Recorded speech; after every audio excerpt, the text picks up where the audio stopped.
Hey everyone, and welcome back to my channel. For those of you who are new here, my name is Linnea. Welcome. So for today's video, I'm going to be talking about some pieces of advice that I have received or that I've heard or that I've read over the years that really resonated with me and that I thought I would share with you because perhaps they will resonate with you as well. So let's get started. So the first piece of advice that I think is actually very powerful, it's something I've never heard before. It is to aim to maintain balance over the course of a week of your life as opposed to in a single day. I think we all have a million different things that we want to do. It could be cooking a healthy dinner, it could be exercising, it could be knitting a blanket that's taken you 2 years to knit, it could be learning how to play guitar. We have so many things that we want to do, and that's not even including people who have pets or families like kids. So there's so many things that we want to do or that we have to do, and I think sometimes we get caught up in trying to do all of those things in one day. I know I do, and then it feels like you are not achieving your goals or you're not, actually doing the things that you want to do, and that's not necessarily the case. I just think the aim should be to do all of the things that you like to do, that you want to do, that you have to do in a week, as opposed to in a day. The next piece of advice that I have is, you've probably heard it a number of different ways.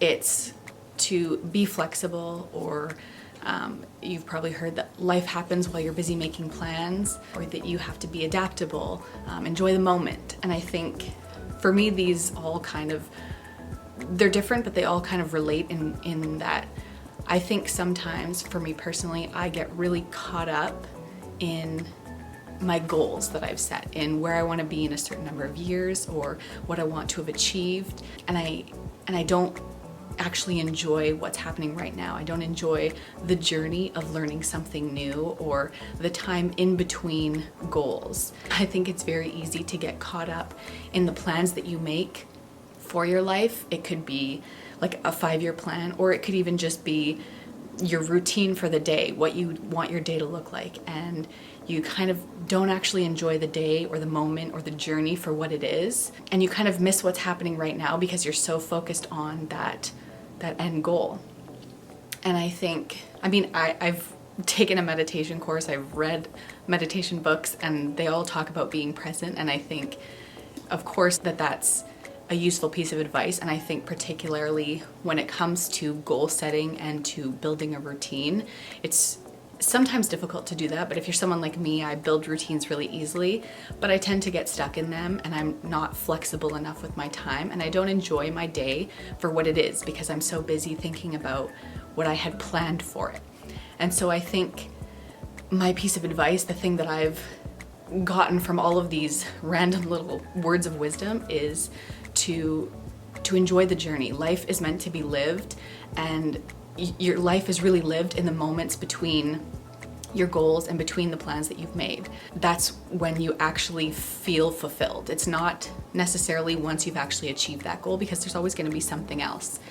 So you have to enjoy the moment, enjoy the journey of learning, of growing. I think that's where you'll actually find fulfillment in your life. If you want to change someone's mind, don't tell them that they're wrong. And anger is not persuasive. This one, really, there's not much to say about it beyond, in your life, you are going to meet people that have a different perspective than you about pretty much everything that you think is true or a fact. Everybody has a different way of seeing everything and of viewing the world. And if you feel like you have, a great way of doing something, for example, and you want to suggest it to someone, don't tell them that they're wrong. Don't tell them that the way that they do everything is wrong. I don't know if you've ever been told that you're wrong before, but let me just say, I don't like it. If someone said to me, oh no, the whole way you think about this is wrong, the way you're doing this is wrong, it wouldn't necessarily make me feel open to hearing what they have to say. I would probably get really defensive and be like, I'm not wrong, you're wrong. So don't just tell people that they're wrong. That's not a persuasive way of changing someone's mind. I'm not going to get into all the different ways that you could actually successfully change someone's mind. That would be a separate video. But simply telling someone that they're wrong and thinking that that's going to convince them, not a great way of doing it. And also, anger is not persuasive. I think particularly when you're talking about something, you know, like a fundamental value that you have, and you find out that somebody has a different value than you, it can make you angry, and you can feel like, oh my God, that's so stupid. How could you even think something different? But anger is not persuasive. It's not going to make someone change their mind. Again, it's just going to make them defensive and not want to actually listen to you. The anger part, I think that's from Ruth Bader Ginsburg's Netflix show RBG. I think that's where I got that, because she talks about how she never gets angry because it's not helpful. And I think that that's very apt. It's very true. And as somebody who is a very passionate arguer, if I'm arguing about something, I tend to get heated. I think that that's a really good piece of advice for me to remember when I am trying to discuss with others. Another piece of advice that I think I read it when I was looking for a job, and it's something that really resonated with me, and it's something that I think about all the time. It is to remember your own values and your own boundaries, and to not compare your values and your boundaries with those of the people around you. You're always going to work with somebody who works really long hours all the time. You're going to work with people who have families, they have kids that they like to eat dinner with in the evenings. You're going to work with people who have like a million different hobbies, and they're, you know, doing so many different things. There are always going to be people around you that have different values than you and have different boundaries than you, and that's okay. As long as you remember not to compare your values and your boundaries with those of those people around you. Because just because somebody else is working really late, like, they might enjoy working late. Maybe they don't have any hobbies, so that's what they do with their time. They like to work a lot, and that's fine. It doesn't mean that you have to do that, and it doesn't mean that you don't work as hard as they do, or that people are going to think that you're lazy. That's not true. And if they do, you probably don't want to work there anyway. I think it's so important to know what your values are, to know what's important to you, and to not compromise on those things. Because that's going to be, I think, what burns you out. It's going to be what makes you feel like your life just isn't fulfilling. You have to really decide, and it's going to change probably over the course of your lifetime. You know, if you don't have a family, then that's not going to be a priority for you, you know, having dinner with your kids. So you might work later. So your values and your boundaries are going to change over the years. I think as long as you know, constantly reassess and know what they are, and don't think that you have to do everything the way that everybody else does. Now, obviously, keeping in mind, particularly in the working world, what the expectations are that you set with your employer. So, you know, if the expectation is that you work 9 to 5, and then all of a sudden you take on another job and you're not able to do that, that's a bit different. You have to still be meeting the expectations that you have set with your employer, but if your life has changed in some way, then it's totally open to you to have that discussion about your changed values and changing the expectations and seeing if that's something you can do. But I just think it's really important to remember what's important to you, and to remember that not everybody is going to value everything the same way that you do, and that's okay. Your boundaries don't have to match that of other people. As long as you know what they are and you don't compromise on them, you know, I think you'll live a fulfilling life. I've said this one before. It's something I think about probably every single day of my life, and I'll probably deal with this every single day for the rest of my life. But it is, don't worry about things that you can't change or that are out of your control. As a chronic worrier, I will tell you that on very, very few occasions in my life has worrying ever done anything positive for me. There is a difference between worrying and preparing. If you have an exam coming up and you are studying, you're going over your notes, you're reading things out loud, you know, you're doing practice questions, that's preparing. Sitting there in your thoughts, thinking about all the terrible things that are going to happen is not preparing. That is worrying. And I know for me, I tend to think when I'm in a worrying mood, in a worrying headspace, I tend to think that if I worry about something, I will be prepared for worst case scenario. I'll be ready for it. You won't. It doesn't prepare you. All it does is make you suffer right now for something that you don't even know if it's actually going to happen. I don't know if you've ever encountered this in your life, but I have, where you sit and you worry about something thinking like, oh, the worst is gonna happen.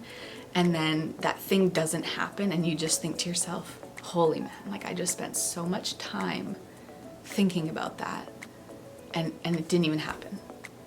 And I could have just been enjoying life for what it was at the time. And I think there are so many things in your life that you're not going to be able to control, that you're not going to be able to change. And worrying about those things is just fruitless. It doesn't do anything for you. It's not preparing you for that moment. If you feel like you need to worry, because if you're like me, that's what you do with all your time. I've heard from someone that you can actually set aside a period of time in your day, 5-10 minutes, and make that your worry time. And you sit there and you spend that time worrying, but for the rest of the day, you're not allowed to worry about anything.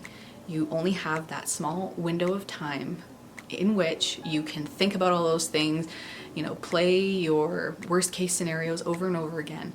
But once that time is up, you have to move on and go about your day and stop worrying. And I think that that is also a great piece of advice. I don't know that I've ever actually tried it, but maybe now that I'm saying it out loud, I will.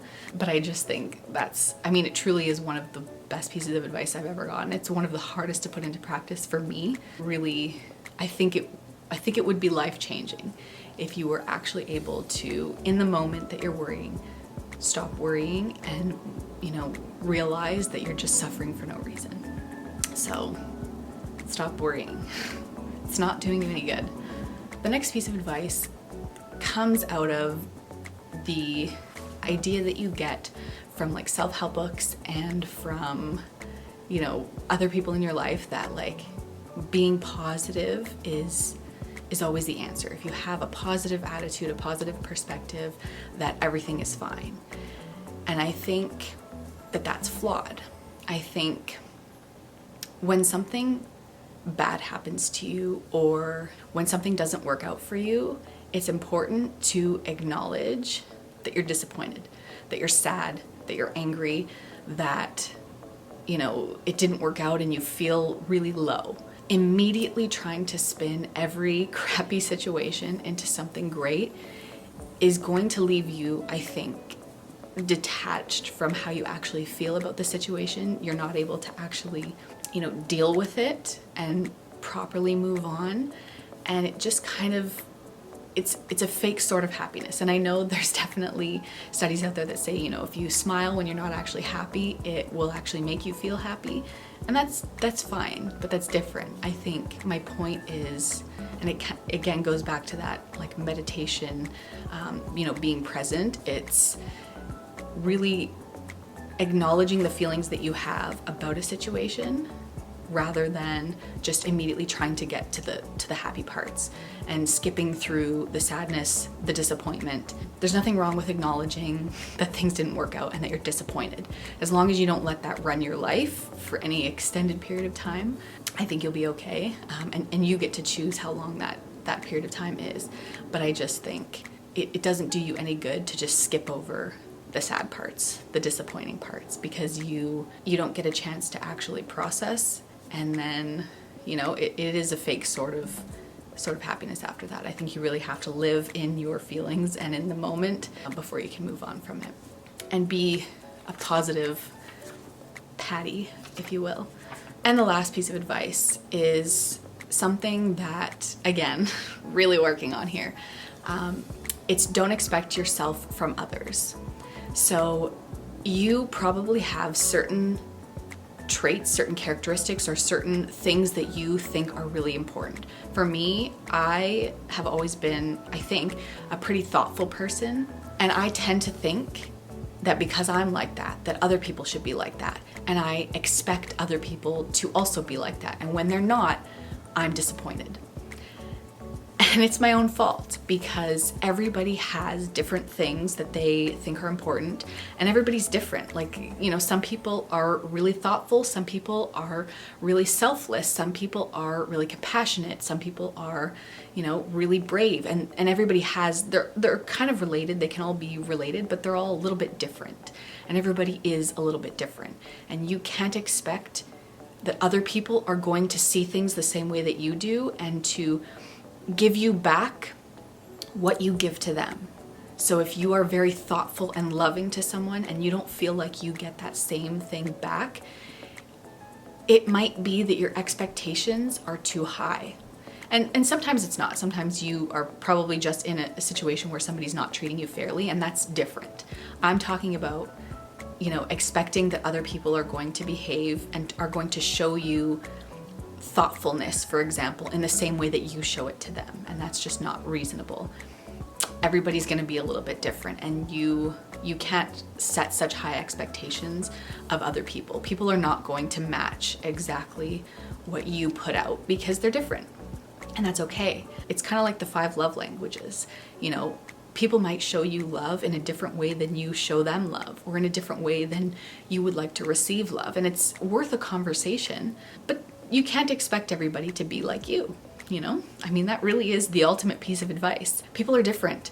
Everybody has a different way of looking at the world, a different way of doing things, and that's what makes life beautiful. So remembering that, I think, is the best piece of advice I could probably give you.